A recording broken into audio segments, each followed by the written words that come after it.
onda Filo Diretto. Buongiorno Luigi, a te la linea. Buongiorno Natalia e grazie a Radio Libertà. Noi siamo l'associazione di volontariato Ufficio Rapporti Sociali al servizio dei cittadini. Ci troviamo a None, in via Volvera 3, il martedì, il mercoledì, il giovedì e il venerdì dalle 14 alle 16. Telefonate al 328 07 15 232 oppure inviate un'email uffrapportisociali@libero.it. Noi trattiamo con la Radio Libertà il discorso per quanto riguarda il nuovo codice della strada, però siamo un'associazione generale che ha con sé anche degli altri club, l'Automobile Club Canavese, Registro Padano Veicoli Storici, Motorway, Delta One, Automoto Club Romagna, Zaccamoto, Registro Italiano Veicoli Storici, l'Associazione Diversamente Abili dei Senza Limiti, oppure l'Associazione Nazionale Genitori Soggetti Autistici, eccetera. Adesso, oggi, abbiamo anche con noi, come inizio, un giornalista, Federico dell'Eco del Ghisone, il quale ci parla dell'inizio del campionato football della Serie A e ci parla insieme a dei dirigenti, ci spiegherà tutto. E dico a voi che ci ascoltate in radio che abbiamo anche con noi, così mi ha detto lui, il presidente dell'Automobile Club Padania, Claudio Lipodio, che ci dirà poi, vi spiegherà lui cosa gli è capitato, come vi spiega bene la sua situazione e tiene a bada tutta la trasmissione, insieme agli accordi che abbiamo come se tutte le settimane, visto che siamo a fine mese e poi domani che è il 1° maggio abbiamo anche Gianni Ferico che è il responsabile dell'Associazione dei Disabili e ci spiega cosa faranno oggi e domani. Abbiamo De Maria Ubaldo, che sapete che iniziano anche le gare automobilistiche, e in più il solito ingegner Diego Cudia che ci parla dei livelli internazionali ed europei e soprattutto come politica e come cittadino veramente esperto l'architetto Arturo Calligaro. Quindi abbiamo questo genere di ospiti.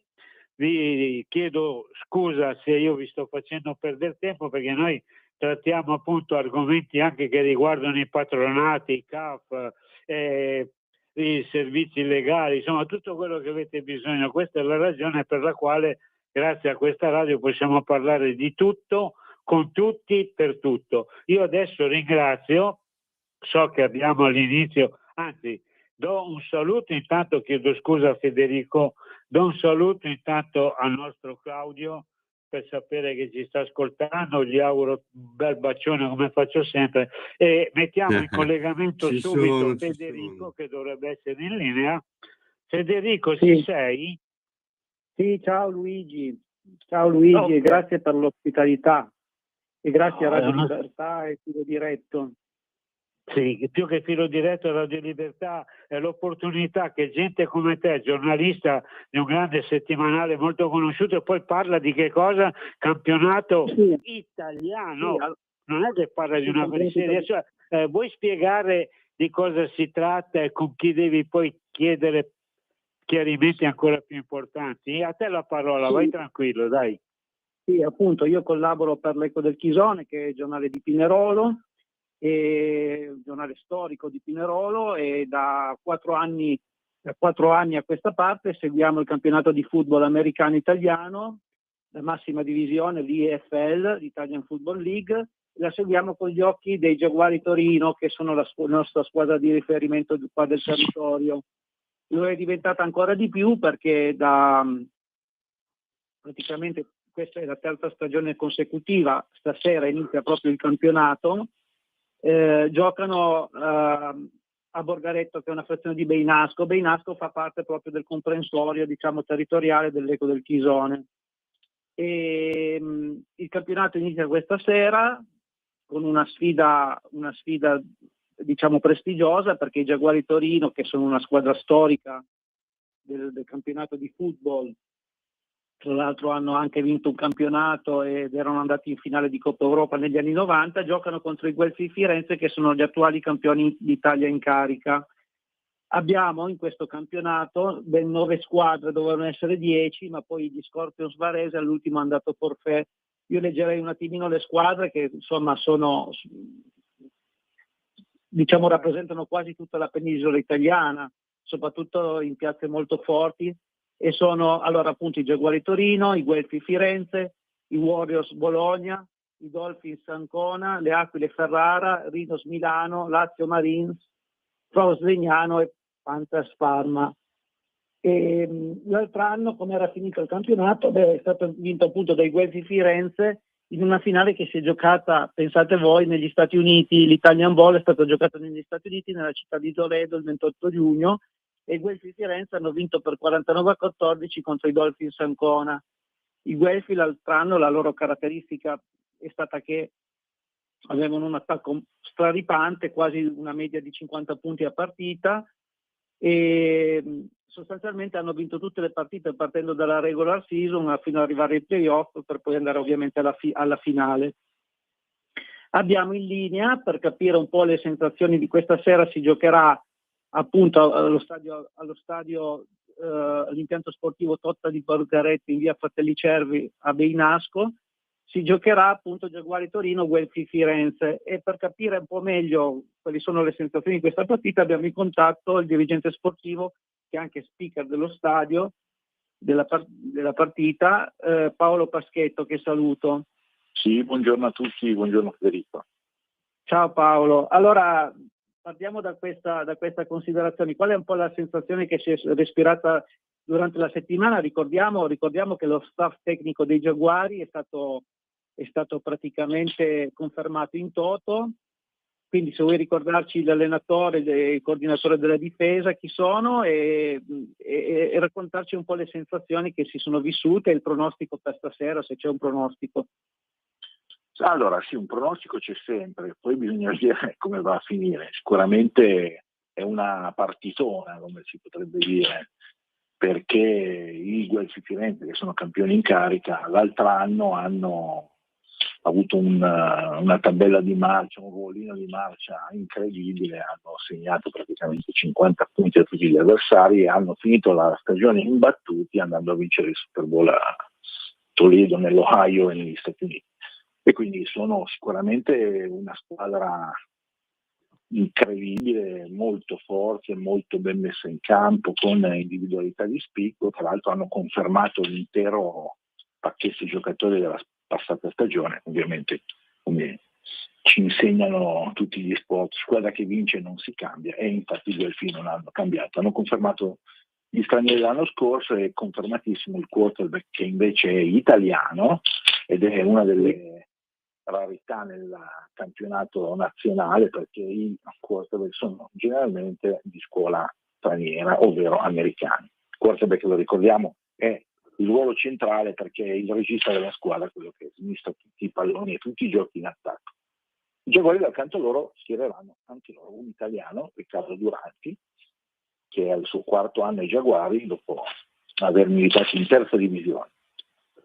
La sfida sarà molto impegnativa perché, lo ricordiamo, il quarterback dei Guelfi Firenze, Andrea Fignani, è stato il mio giocatore dello scorso campionato ed è un atleta eccezionale, a tutto tondo, corre, lancia, riesce a dirigere la squadra con un'esperienza da veterano. Riccardo Duranti cercherà di fare la stessa cosa con i Giaguari. Staremo a vedere. Il pronostico non è apertissimo, nel senso che sicuramente dovessimo scommettere, i Guelfi sono molto avanti nelle quotazioni. C'è da dire, ecco, scusa se ti interrompo, che i Giaguari Torino hanno una buona tradizione, perché nelle ultime 2 partite di IFL, nell'esordio intendo, hanno vinto in entrambe le occasioni. Anzi, l'altro anno avevano messo su una striscia di 4 vittorie consecutive iniziali. Sì, l'altro anno è stato un campionato molto strano, altalenante, purtroppo condizionati dagli infortuni, su tutti gli infortuni al giocatore straniero che ricopriva diversi ruoli, Kevin McCarthy, a metà campionato si è infortunato, determinando poi un calo della prestazione. Infatti, come hai ricordato bene, dopo un inizio a 4 vittorie consecutive anche convincenti, c'è stato un crollo, una flessione, poi alla fine il risultato è stato comunque un campionato in equilibrio con 5 vittorie e 5 sconfitte. Siamo arrivati ai playoff, però ormai provati, stanchi e infortunati abbiamo dovuto cedere il passo. Sì, mi sembra che abbiate perso poi ai quarti di finale contro il Frost di Legnano, se non vado errato. Esattamente, giocando ai Ligorelli a Milano. Sì, l'anno precedente, ricordato anche bene, battemmo all'esordio il Rhinos Milano, altra squadra storica, grande sfida di Amarcord, vincemmo la seconda, poi anche lì il campionato cambiò faccia. Quest'anno è da vedere, potrebbe accadere il contrario, che subiamo una sconfitta all'inizio e poi ci riprendiamo, facciamo una bella stagione, come no, tutto può essere, il football è bello anche per quello, perché fino a che non c'è il fischio finale, la partita è aperta, Certo, tutto può succedere. Certo, vogliamo ricordare, se le hai presenti bene, alcuni nuovi innesti che ci sono, ad esempio c'è un nuovo running back, c'è un nuovo difensore. Guarda, ci sono tante novità, a parte il coaching staff, come detto, che è stato confermato interamente, su tutti Kurt Ramler, capo allenatore con esperienza negli Stati Uniti, anche in squadre professionistiche europee, ha un curriculum lungo 1 chilometro. In difesa è affiancato da Yuka Hakala, che è stato il coach della nazionale finlandese, che ha anche lui una notevole esperienza a livello europeo, e assolutamente sono 2 guru del football in tutti e 2 i campi, attacco e difesa. E poi confermato lo staff di italiani che ormai segue i Giaguari da innumerevoli stagioni. Cito su tutti Paolo Rigatti, che credo sia il suo 20° anno di coaching, allenatore della difesa, e Alessandro Lazzaretto, che sta emergendo come uno dei migliori allenatori d'attacco d'Italia, che ha anche 2 figli che giocano, che sono tutti e 2 molto bravi, Paolo e Francesco. Paolo gioca, lo vedrete poi chi verrà alla partita, gioca in difesa con il numero 7 ed è un vero fenomeno, un prospetto della nazionale. Francesco invece gioca in attacco con il numero 68, ruolo oscuro, ma che lui ricopre con molta dedizione e capacità.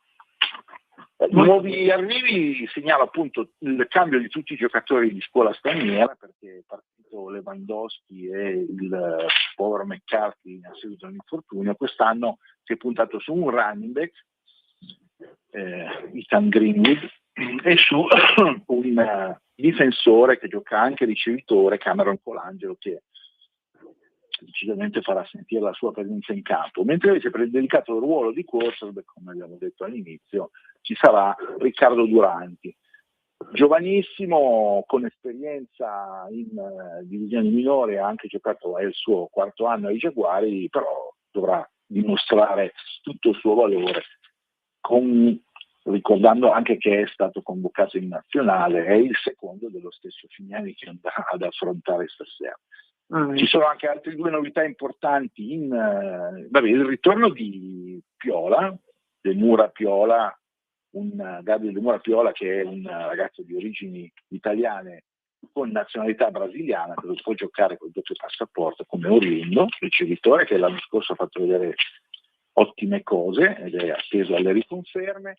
C'è la riconferma di Giuliani, Luciano Giuliani, il ricevitore, che anche l'anno scorso ha fatto vedere molte belle cose per le ricezioni, ha segnato anche diverse volte. Ci sarà un altro Giuliani, omonimo, non parente, Destiny Osaue Giuliani, che rinforzerà in nazionale italiano, rinforzerà la linea di difesa. E ci sarà anche poi, come l'anno scorso, non so se gli spettatori ricordano o tu Federico ricordi, c'era una convenzione con l'Università Americana di Roma che mandava dei giocatori che venivano schierati in quota italiani, quindi non contavano come stranieri, erano ragazzi con poca esperienza. Ragazzi, io vi ringrazio perché abbiamo anche altri ospiti. Ringrazio, così voi sapete che Radio Libertà è a vostra disposizione. Federico, tu sai che quando bisogna parlare, spiegare, eccetera, puoi farlo anche tutte le volte che si incontrano, che ci sono le gare. La gente, sai che abbiamo altri ospiti che devono intervenire in radio, abbiamo poco tempo. Quindi io ringrazio appunto te, Federico, il presidente, i dirigenti, e auguro buon inizio di campionato e magari stavolta di vincerlo e di farlo magari in Italia, ragazzi, cosa ne dite? Così vi saluto. Sarebbe bello. Sarebbe bello, sì, anche perché la finale qua in Italia quest'anno non è più negli Stati Uniti, è a Ferrara, se non vado errato, però potrei... Bravo. Ok. Quindi, allora ok ragazzi, vi saluto, vi do un abbraccio. Grazie. E poi diamo la parola anche a Claudio che sa che c'ha altri due prima della prima parte. Ci sentiamo poi in ufficio allora, Federico, cosa dici? Va bene, facciamo poi il punto. Ok, grazie. Okay, grazie ragazzi, Luigi. Grazie. Ciao e buon lavoro e buona vincita, diciamo. Allora, Claudio, ti chiedo scusa, ti faccio intervenire per spiegare che cosa ti è capitato e dare la parola appunto sia a Gianni Ferigo che a Ubaldo De Maria per la prima parte, nella prima mezz'ora. Cosa ne dici, Claudio? Benvenuto e un bacione. Ciao. Ciao Luigi, grazie davvero per questa ospitata mia. Sono davvero felice di essere qui, non soltanto in radio, ma di essere qui in generale. Diciamo che per farla veloce, perché ancora certe cose il mio corpo ancora non le ricorda. Io pare che martedì 10, se non mi sbaglio, 3 settimane fa, sarei volato da una scala da un'altezza di 4-5 metri e sono andato di testa e di fianco sul cassone di un furgone, di un furgone che stava scaricando il materiale che stavo controllando. Quindi sono andato in coma, mi hanno tenuto un po' di giorni al Gaslini a Monza, persone incredibili, stupende, meravigliose. Mi hanno risvegliato e a mia moglie, a chi mi conosceva, chi andava a trovarmi, dicevano chiaramente che ero molto grave, che non si sapeva se mi svegliavo e come mi svegliavo. Mi sono svegliato, ho detto qualcosa, alcune cose non me le ricordo, ma sono qua, pian pianino in lento recupero, sto facendo il mio percorso, non ho danni, ho un po' di problemi alla vista perché ci vedo ancora poco, ho la vista un po' sfocata, ma sto recuperando giorno per giorno, Luigi, è stata veramente Però tu, a 58 anni è stata tosta. Ecco, sei in collegamento perché intanto nella seconda parte c'hai sia l'architetto che l'ingegnere a tua disposizione che dovete trattarla voi, perché io ho anche i miei problemi. Adesso diamo la parola, ti ringrazio, un bacione, vai avanti. Diamo la parola a Gianni Ferigo e ad Ubaldo De Maria che ci dicono le ultime novità dell'associazione. Sai che siamo un grande gruppo, no? Poi tu ci spiegherai anche cosa faremo in primavera come Automobile Club Padania. Diamo pure la parola, che dice, a Gianni Ferigo, sei in diretta? Sì, sono qua, ti ascolto Luigi. Ti chiedo scusa, però abbiamo gente, la radio abbiamo un'ora e la dividiamo, lo sai già, e ti chiedo scusa,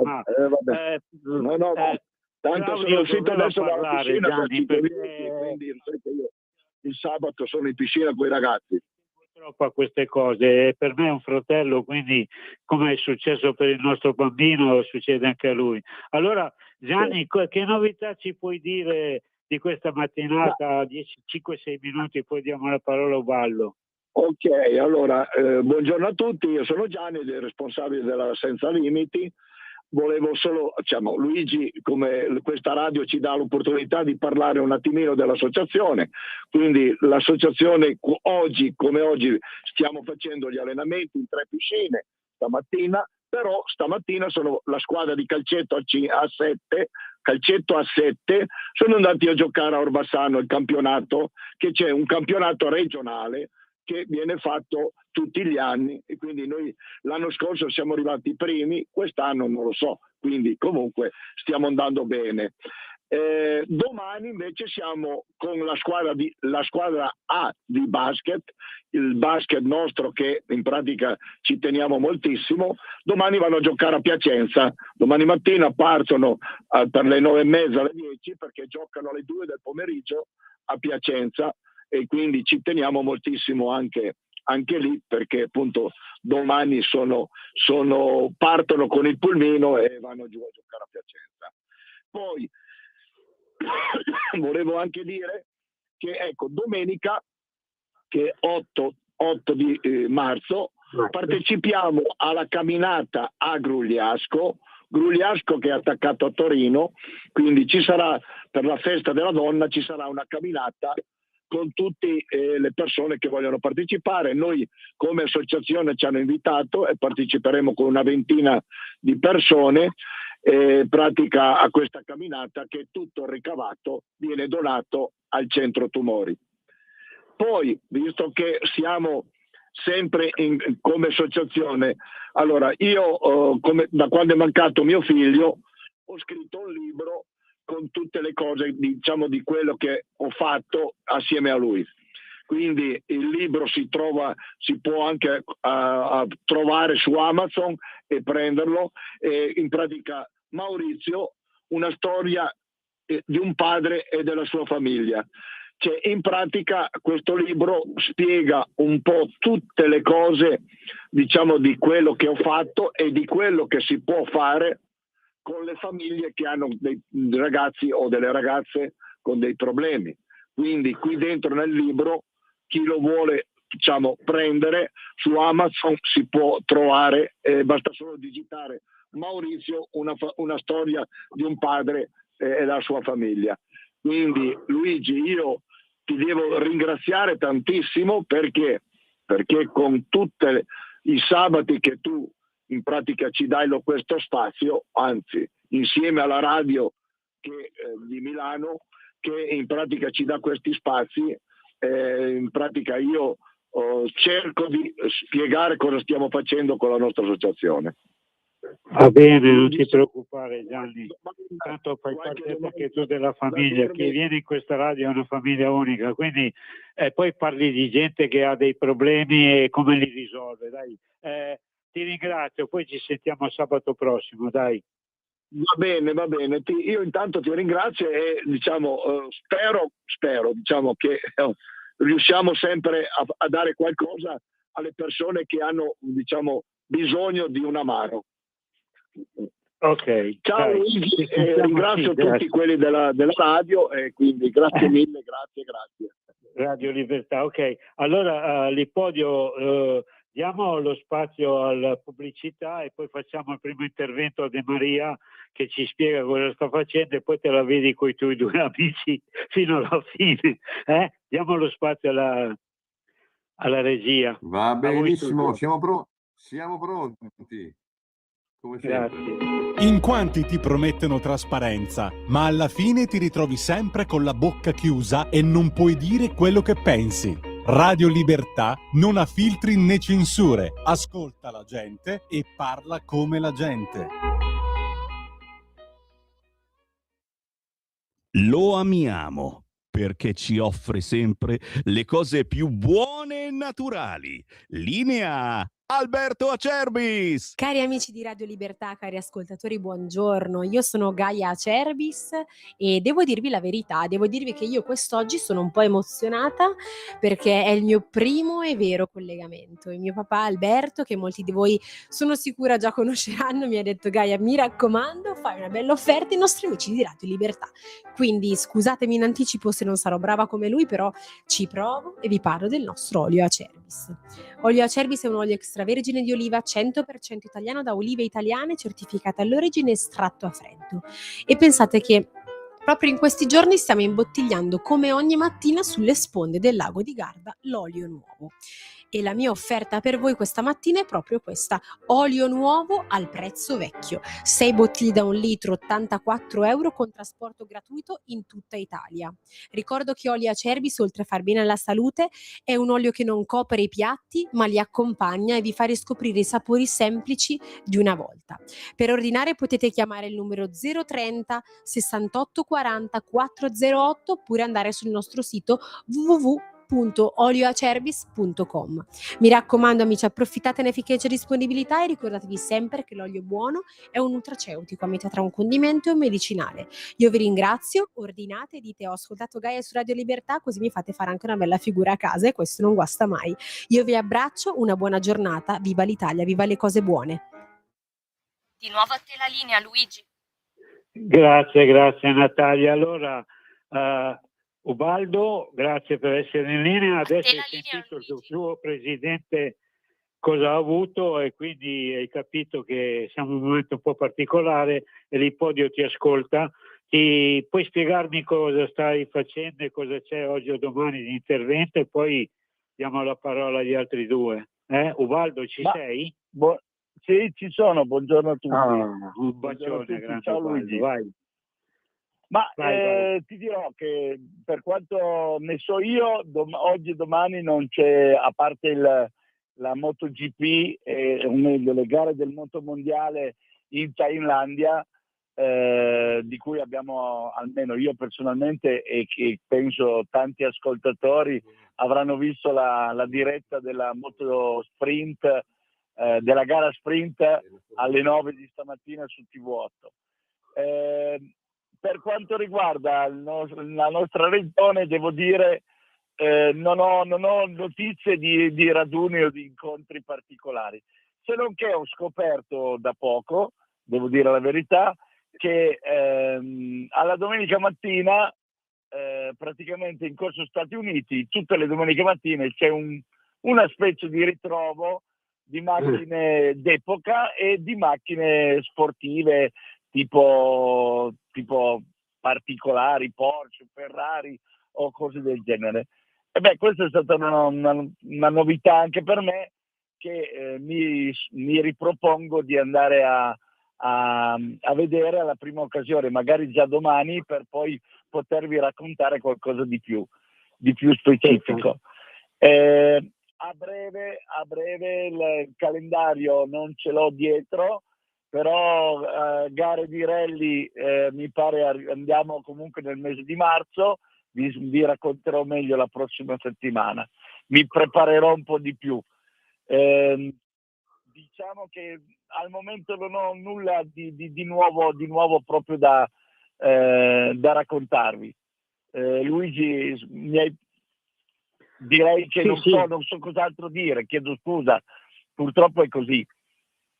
Sì, no, vai tranquillo, adesso hai sentito il tuo presidente dell'Automobile Club Padania, del quale tu sei anche socio, ti ha spiegato e ti ascolta. Ci sentiamo poi sabato prossimo, non cambia niente, sai che andiamo avanti ancora. Questa radio ci dà la possibilità, invece di parlare 10 minuti in 5, parliamo 5 minuti in 10, oppure 2 minuti e mezzo in 20, vai tranquillo, lo spazio lo diamo a chiunque si rivolge a noi. Grazie sempre a questa radio e soprattutto a chi ci meglio, sicuro, ok?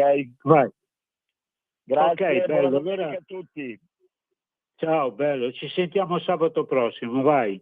Adesso diamo l'opportunità a Claudio di mettersi in contatto, se vuole, sia con l'ingegnere che con l'architetto e spiegare anche poi lui come capisce, come vede, cosa ne pensa e se è in grado di dare un aiuto o no. Che ne dici, Claudio? Se capisco, sì, capisco abbastanza, sono un po' strano nella vista in questi giorni, dai, la linea che ho preso mi ha un po' resettato alcune cose, mi sto rimettendo in forma, ma ci sono. Bello l'intervento del nostro amico, è interessante che ci siano luoghi dove si fanno, che non sono raduni, dove si fanno dei ritrovi spontanei, quindi è la colazione del sabato, l'aperitivo della domenica, così, proprio senza programma. Si sa che il sabato si va là e là si trova l'amico con la 500, l'amico col duetto, l'amico col Ferrarino, si va là, cappuccino, brioche, chiacchierata e poi si torna a casa. Sono le attività più belle del mondo. Sono le attività più belle del mondo da fare. Complimenti a chi le sta facendo, lì ci vorrebbe un calendario per dire alle persone: signori, si va come qua dal mio paese c'è Colzani, c'è un bar molto famoso, una pasticceria molto famosa, ci sono 2 o 3. Noi la domenica alle 10 siamo là, facciamo colazione, chiacchieriamo e ce ne torniamo a casa. Bellissimo. Adesso Che dici, Claudio, Luigi? sappi che ti sta ascoltando l'ingegnere, se vuoi fargli qualche domanda così ti risponde oltre che si presenta. Claudio, pensaci tu, l'ingegnere è a tua disposizione, vai. Ingegnere, buongiorno. Sì, buongiorno Luigi, buongiorno a tutti i radioascoltatori. Ciao. Buongiorno. Sì. Ho Vai ascoltato, pure Diego, vai. ho ascoltato le ultime parti di un discorso che in parte condivido, quello di mi pare che si parlasse di ritrovarsi con auto d'epoca per condividere esperienze o comunque parlare, anche solo ricordare, per vivere questi momenti. Mi pare che sia questo l'argomento. Ho sentito solo le ultime frasi, ecco, vorrei una conferma. No, certo, le confermo proprio questo. Ho dato valore a una notizia di poco fa che raccontava proprio di questa attività che viene svolta quasi settimanalmente a Torino, se non mi sbaglio. Okay. E bellissima iniziativa, senza troppa burocrazia, senza troppi casini, e si riesce a fare veramente del gran lavoro, del grandissimo lavoro. Sì, è io non lo definirei ancora un trend, ma è una cosa che sto rivedendo, si sta verificando un po' tutto il Piemonte, ma anche in Lombardia e in Emilia, così questo riscoprire da parte di giovani dai 25 ai 30 anni quello che succedeva a chi ha superato i 55-60 anni un po' di tempo fa. Ovviamente la situazione è un po' diversa, ecco, perché oggi ci si trova a dover frequentare, ecco, chi ha club storici, auto e moto storiche, qui associazioni, o anche solo creare questi momenti di incontro, il più delle volte organizzati sui social, ecco. Mi sono trovato una volta passando, lo dico solo così non perché sono di quelle parti, ma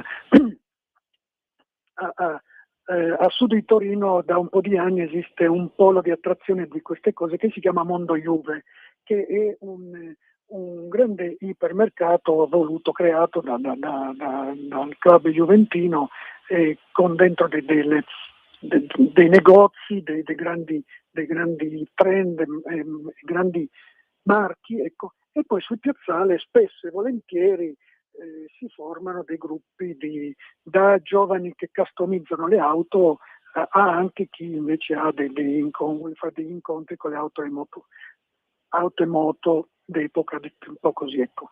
E così, solamente perché c'è stato un piccolo tam tam sui social, qualcuno ha pensato bene così, ecco, di organizzare, e va bene, almeno un modo per incontrarci, eccetera. Ci sono anche altre realtà, ecco, mi collego a quello che aveva detto anche Luigi la volta scorsa, quando si parlava di Torino non è più la città delle auto, piano piano sta diventando la città delle auto d'epoca, perché pare che anche Stellantis voglia vendere. Non può parlare agli altri, nello spazio. Prego? Pronto, mi senti? Sì. Hai detto delle cose fantastiche, sì, è bellissimo questo. Il fatto che... No, avevo sentito una cosa, lo fa fare agli altri comunque. E quindi voglio dire, certo, sotto c'è anche un grande business così, quello di recuperare quelli che erano gli impianti dove una volta si lavorava e si creava reddito, adesso diventano posti dove creare storie, anche cultura, eccetera. Insomma, ecco, almeno c'è un pochino, insomma, di volontà a non abbandonare questi impianti della cosiddetta archeologia industriale oramai però con grandi sforzi, ecco, con pochi volumi, ecco, insomma, ecco. Sarebbe bello che in qualche modo, anche per mantenere la memoria storica, queste cose qua venissero fatte in modo più sistematico. Un esempio per tutti, sappiamo tutti, e poi lascio la parola più così, a Porsche in Germania ha il suo Heritage, Heritage Hub, ecco, Mercedes pure, Audi pure, anche in Francia, ecco. Heritage Hub vuol dire fare in modo che l'azienda ci sia, ma non il semplice museo, ecco, dove mettere le auto e organizzi la domenica, dove il papà porta il figlioletto, la figlioletta, così, ma un punto dove si fa cultura, quindi corsi, tutto quello che, e anche corsi di guida, ecco, insomma, tutto quello. Ripeto, le grandi nazioni che hanno creato la motorizzazione europea, quindi Germania, Francia, noi ci stiamo arrivando adesso, quindi per cui spero che sia una cosa che vada avanti, ecco.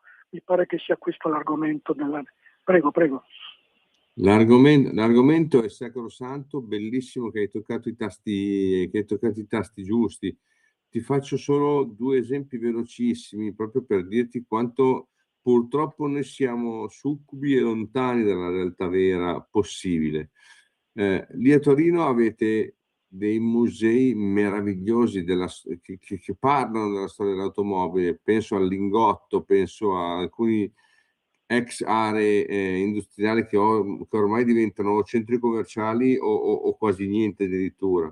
Questo è il primo grande errore che si fa, lasciare in modo che la politica, tra virgolette, ok, chiamiamola tra virgolette, faccia quello che gli interessa a loro e basta, se ne freghi completamente di quello che deve trasmettere, perché il fatto che Fiat piano piano non esista più a Torino è una follia, che non ci siano più i veri valori veri e non Io scusa, non parlerei più di Torino, perché quando si parla di Fiat ormai c'è la presunzione di parlare di un brand ormai almeno europeo, insomma, è sempre rimasta. Non voglio fare le parti di Fiat, per carità. Faccio presente che, per esempio, tanto per fare un discorso che è più commerciale, più sociale, adesso tutte le concessionarie che prima erano Fiat piano piano stanno lasciando la concessione di Fiat o Stellantis e si stanno mettendo in casa tutti i brand, in questo caso asiatici e cinesi, perché in qualche modo... Ti faccio un esempio più banale, che è lontano da Torino. Fiat vuol dire, certo, Luigi aveva detto la scorsa domenica o scorso sabato, forse ne è parlato anche in settimana tra di noi, così, ovvio, Torino si è sempre guadagnata questo marchio città dell'auto e va benissimo, ecco, tutti noi che parliamo, bene o male, siamo collegati e rimarremo sempre collegati a questa tradizione che ci ha formati, ci ha cresciuto, dalle colonie Fiat al Politecnico, alle scuole di avviamento. Luigi tante cose mi raccontava quando si occupava anche a livello regionale, quindi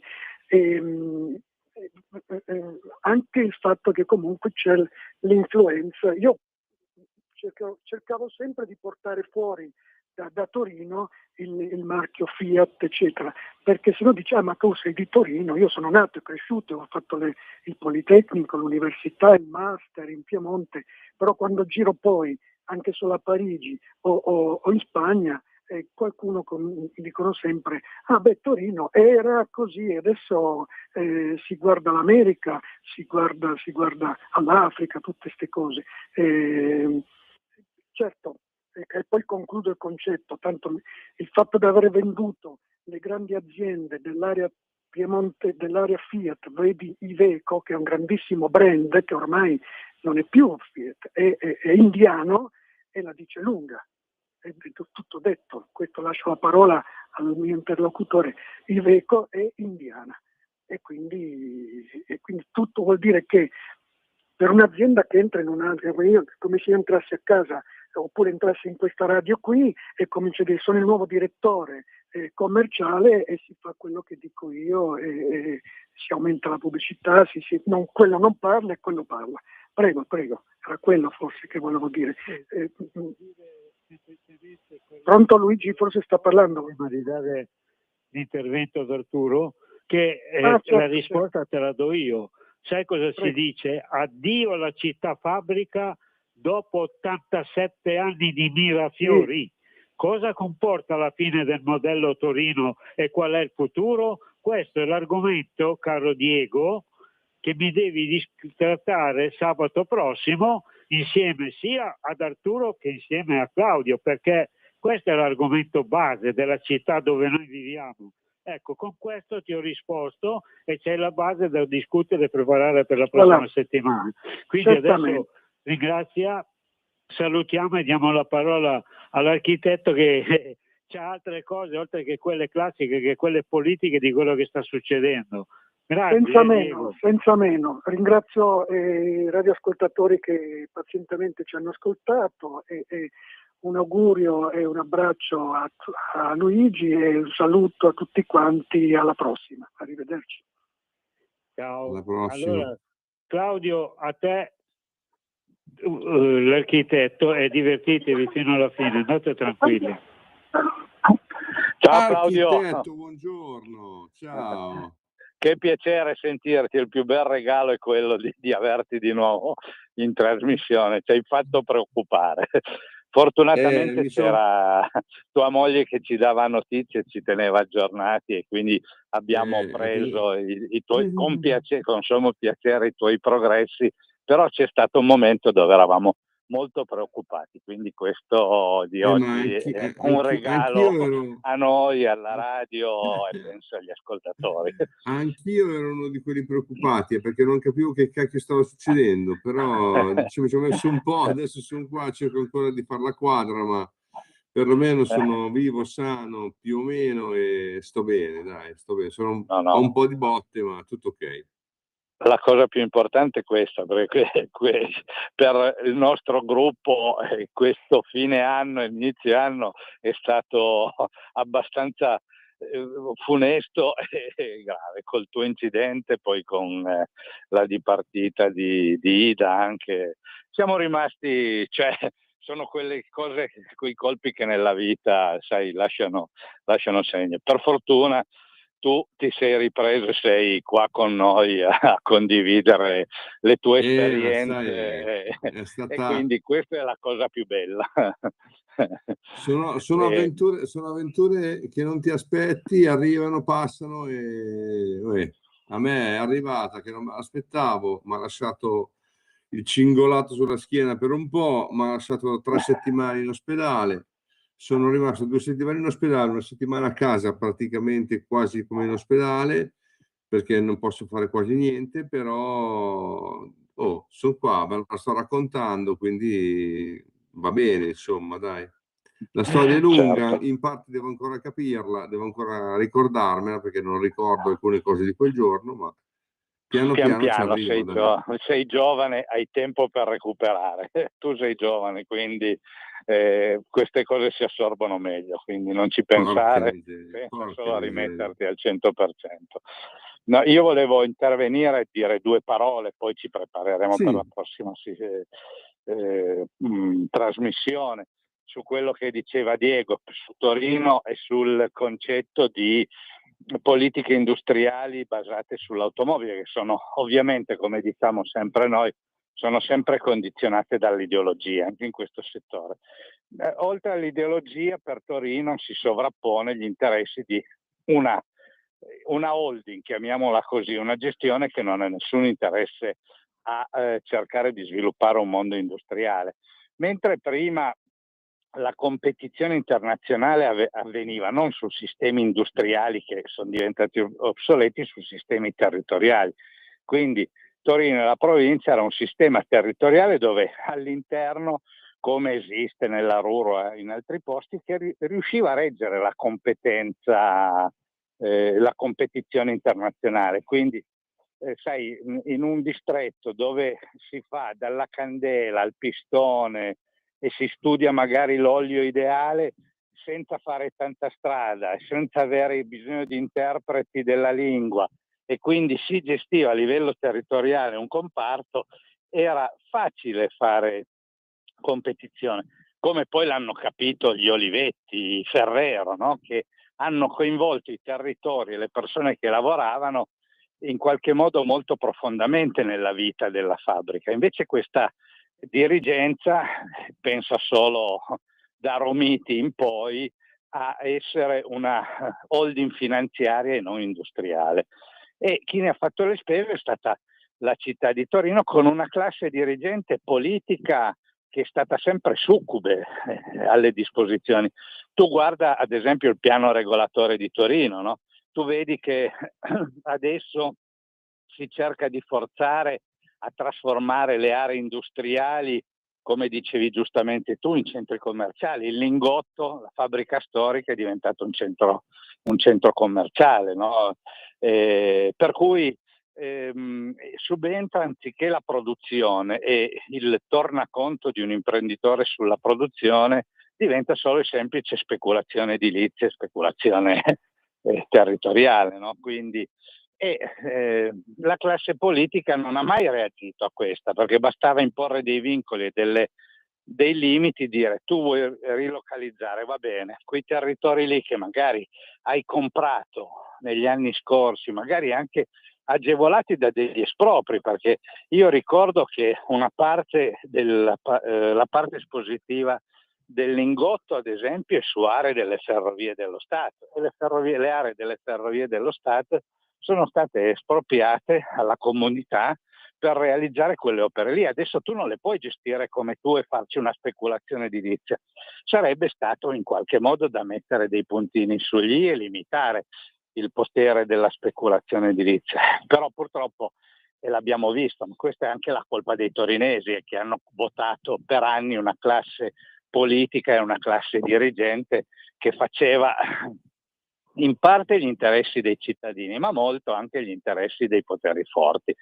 E con questo principio è risaputo che se tu lasci fare a un imprenditore o diciamo a uno speculatore, lasci mano libera, è chiaro che questo cerca il maggior profitto cercando la minor spesa, e chi ne va di mezzo la città che è stata costruita in funzione proprio di questa situazione industriale.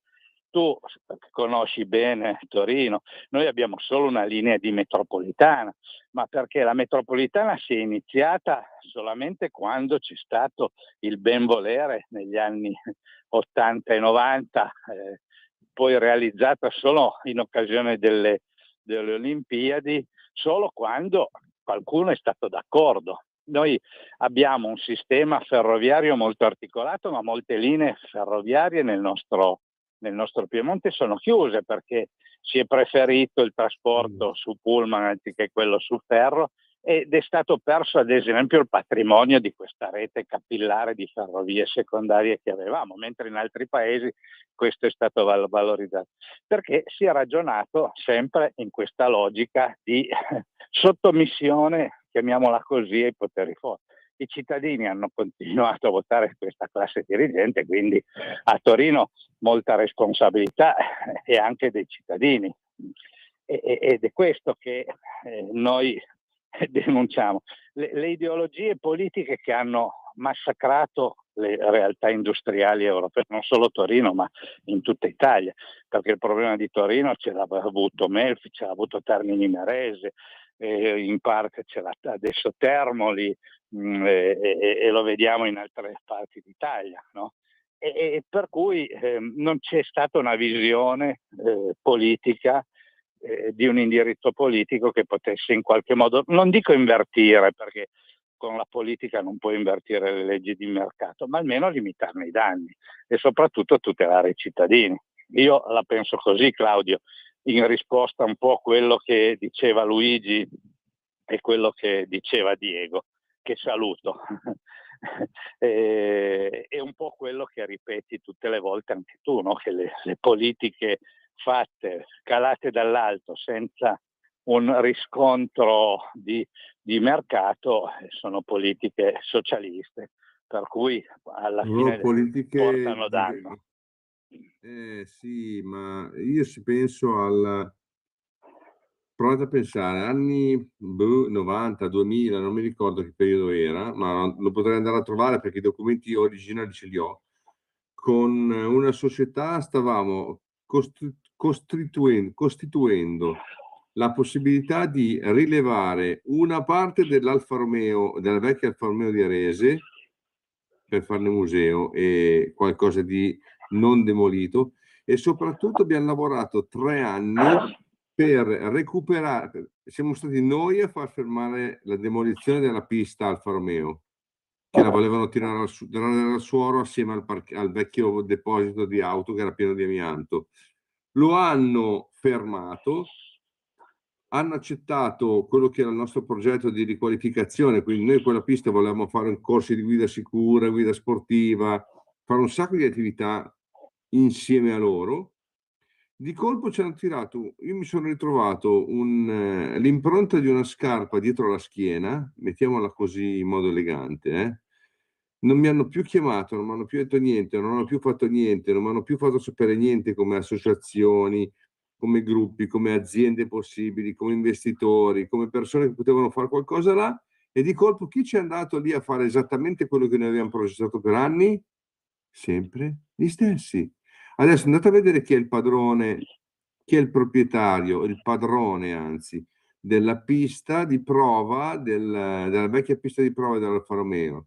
C'è dentro sempre gli stessi, quindi quelli che noi abbiamo cercato di combattere senza neanche nominarli, hanno semplicemente scalato l'idea e hanno fatto quel cavolo che volevano, hanno fatto soldi, affari, ma non hanno fatto il bene che volevamo noi per la comunità intorno, che era la volontà di far divertire le persone, farle godere del fatto e fargli capire che fare sport vuol dire anche imparare dallo sport, vuol dire anche divertirsi nello sport, quindi andare là a trovarsi, fare la chiacchierata, il cappuccino, l'aperitivo, farsi il giro in pista, quello è il bello.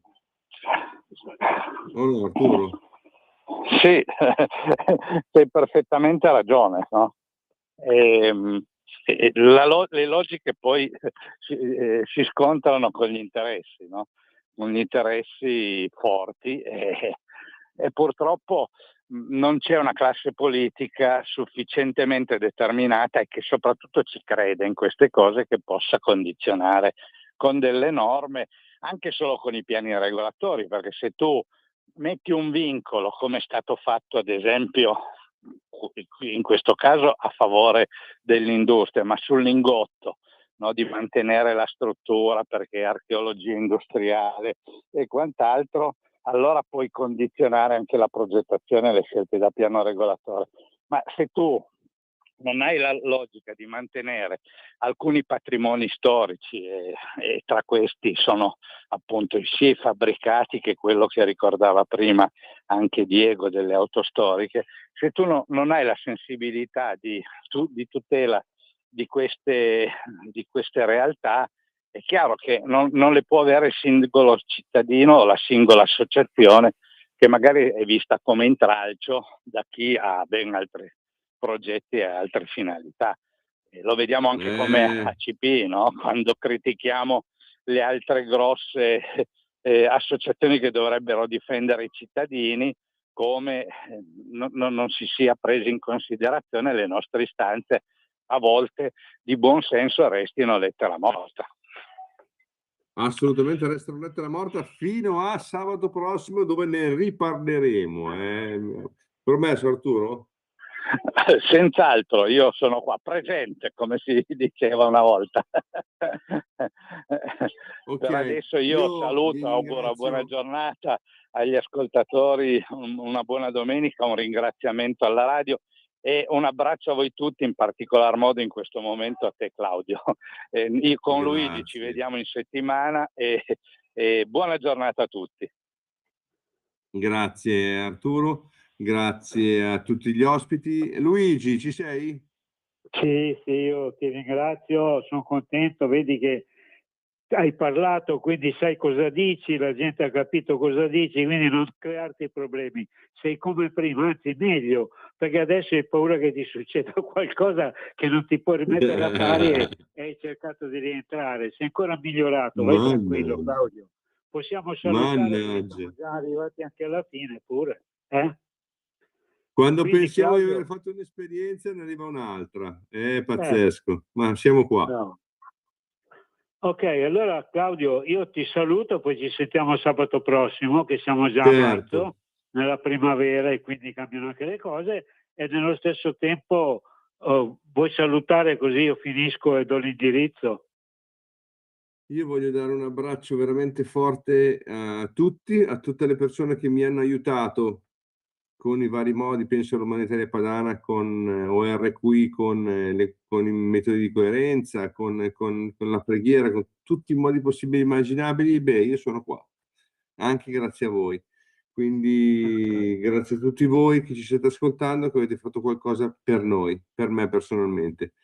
Quindi Luigi, a te per la chiusura e ci vediamo sabato prossimo. Sì, grazie Claudio, ci sentiamo sabato prossimo. Io ringrazio anche Natalia e Radio Libertà. Ricordate che per mettere in contatto con noi dell'Associazione Ufficio Rapporti Sociali dovete chiamare il 328 0715 232. Siamo presenti martedì, mercoledì, giovedì e venerdì dalle 14 alle 16, proprio anche con le persone che avete ascoltato e che sentite tutti i sabati in radio, più le altre che arriveranno. Quindi un salutone forte a Natalia e soprattutto a Radio Libertà. Ci sentiamo sabato prossimo nel mese di marzo. Ricordate il nostro motto, che è quello che dovrebbe essere anche il vostro: meglio perdere un attimo per la vita che la vita per un attimo. Grazie a voi studio. Avete ascoltato